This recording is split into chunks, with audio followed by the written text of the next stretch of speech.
میں نے دو طرح کے لوگوں سے دھوکہ کھایا ہے،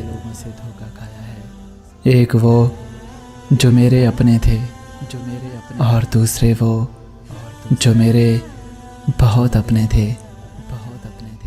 حضرت علی رضی اللہ تعالی عنہ نے فرمایا، اپنوں کو ہمیشہ اپنے ہونے کا احساس دلاؤ، ورنہ وقت آپ کے اپنوں کو آپ کے بغیر جینا سکھا دے گا۔ رشتوں کا نہ ہونا اتنا تکلیف کا باعث نہیں ہوتا جتنا رشتوں کا ہوتے ہوئے بھی احساس کا مر جانا تکلیف کا باعث ہوتا ہے۔ کچھ لوگ مسکراہٹیں بکھیرتے رہتے ہیں اور احساس بھی نہیں ہونے دیتے کہ وہ خود اندر سے کب کے مر چکے ہیں۔